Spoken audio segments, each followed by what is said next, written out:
The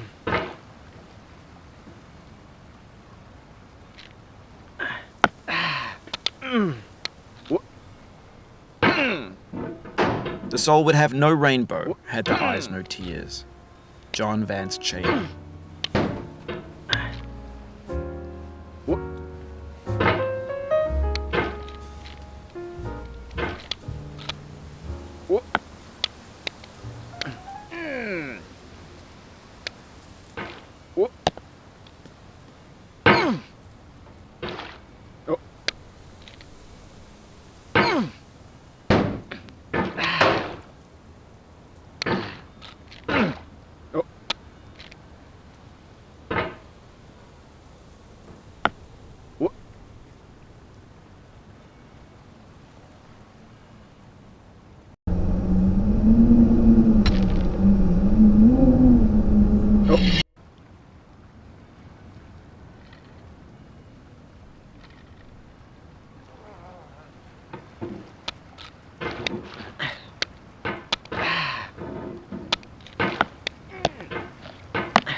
There's no feeling more intense than starting over. If you deleted your homework the day before it was due, as I have, or if you left your wallet at home and you have to go back after spending an hour in the commute. If you won some money at the casino and then put all your winnings on red but it came up black. If you got your best shirt dry cleaned before a wedding and then immediately dropped food on it. If you won an argument with a friend and then later discovered that they just returned to their original view. Starting over is harder than starting up. If you're not ready for that, like if you've already had a bad day, then what you're about to go through might be too much. Feel free to go away and come back. I'll be here. Alright, thanks for coming with me on this trip. I'll understand if you have to take a break at any point. Just find a safe place to stop and quit the game. And don't worry, I'll save your progress, always, even your mistakes. This game is a homage to a free game that came out in 2002, titled Sexy Hiking. The author of that game was Jazuo, a mysterious Czech designer who was known at the time as the father of B games. And B games are rough assemblages of found objects. Designers slap them together very quickly and freely, and they're often too rough and unfriendly to gain much of a following. They're built more for the joy of building them than as polished products. In a certain way, Sexy Hiking is the perfect embodiment of a B game. It's built almost entirely out of found and recycled parts, and it's one of the most unusual and unfriendly games of its time. In it, your task is simply to drag yourself up a mountain with a hammer. And that act of climbing, in the digital world or in real life, has certain essential properties that give the game its flavor. No amount of forward progress is guaranteed. Some cliffs are too sheer or too slippery. And the player is constantly, unremittingly in danger of falling and losing everything. Anyway, when you start Sexy Hiking, you're standing next to this dead tree that blocks the way to the entire rest of the game. It might take you an hour to get over that tree, and a lot of people never got past it. You prod and you poke at it, exploring the limits of your reach and your strength, trying to find a way up and over. And there's a sense of truth in that lack of compromise. Most obstacles in video game worlds are fake. You can be completely confident in your ability to get through them once you have the correct method or the correct equipment or just by spending enough time. In that sense, every pixelated obstacle in Sexy Hiking is real. The obstacles in Sexy Hiking are unyielding, and that makes the game uniquely frustrating. But I'm not sure Jazuo intended to make a frustrating game. The frustration is just essential to the act of climbing, and it's authentic to the process of building a game about climbing. A funny thing happened to me as I was building this mountain. I'd have an idea for a new obstacle, and I'd build it, test it, and it would usually turn out to be unreasonably hard. But I couldn't bring myself to make it easier. It already felt like my inability to get past the new obstacle was my fault, as a player rather than as a builder. Imaginary mountains build themselves from our efforts to climb them, and it's our repeated attempts to reach the summit that turns those mountains into something real. When you're building a video game world, you're building with ideas, and that can be like working with quickset cement. You mold your ideas into a certain shape that can be played with, and in the process of playing with them, they begin to harden and set until they're immutable, like rock. And at that point, you can't change the world, not without breaking it into pieces and starting fresh with new ideas.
For years now, people have been predicting that games would soon be made out of prefabricated objects, bought in a store and assembled into a world. And for the most part, that hasn't happened, because the objects in the stores are trash. I don't mean they look bad or that they're badly made, although a lot of them are. I mean they're trash in the way that food becomes trash as soon as you put it in the sink. Things are made to be consumed and used in a certain context, and once the moment is gone, they transform into garbage.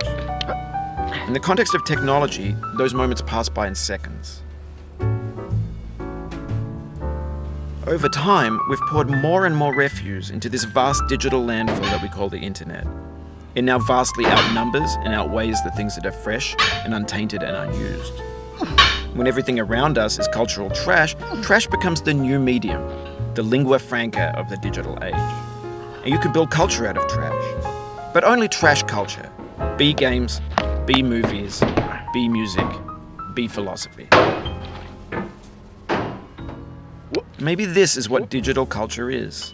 A monstrous mountain of trash, the ash heap of creativity's fountain. A landfill with everything we ever thought of in it. Grand, infinite, and unsorted.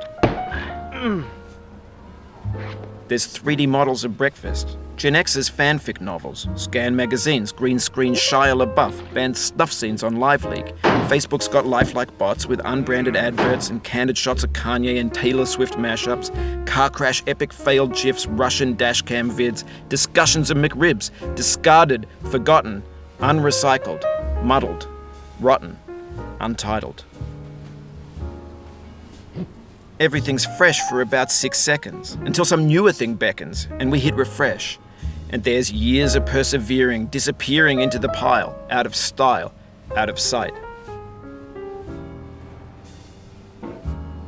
In this context, it's tempting to make friendly content that's gentle, that lets you churn through it but not earn it. Why make something demanding if it just gets piled up in the landfill, filed in with the bland things?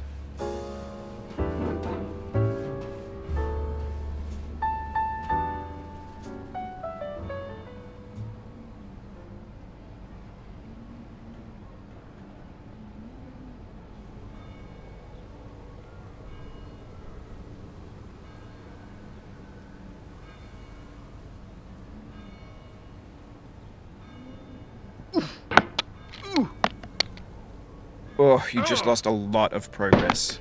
That's a deep frustration, a real punch in the gut.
Oof, sorry about that.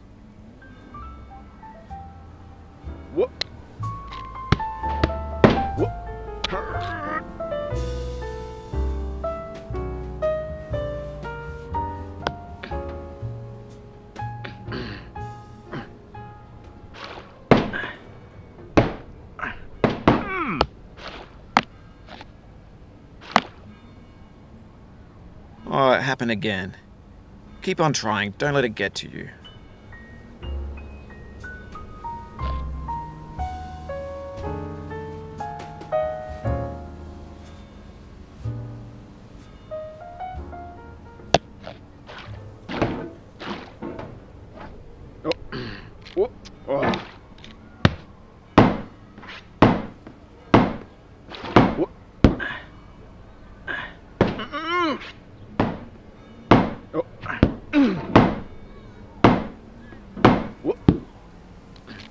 This thing that we call failure is not the falling down, but the staying down. Mary Pickford.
Get nasty over, boy.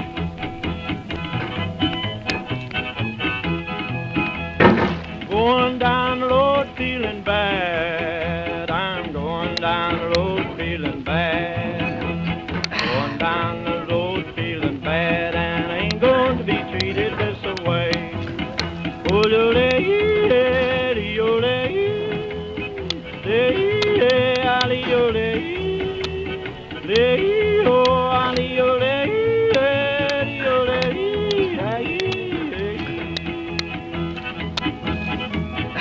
Hey, them blues that boy playing.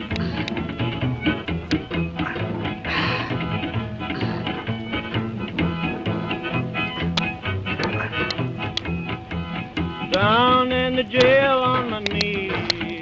I'm down in jail on my knees. Down in jail on my knees. And I ain't going to be treated this way.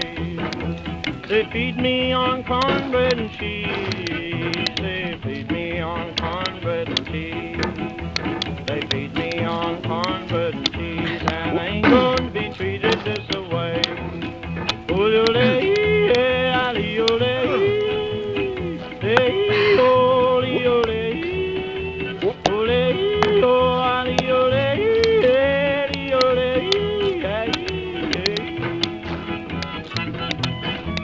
Let's go to town, boys. Hey, buddy. Lord, Lord, Lord.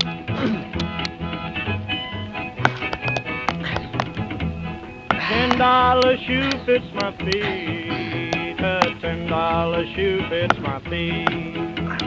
$10 shoe fits my feet, and I ain't going to be treated this way.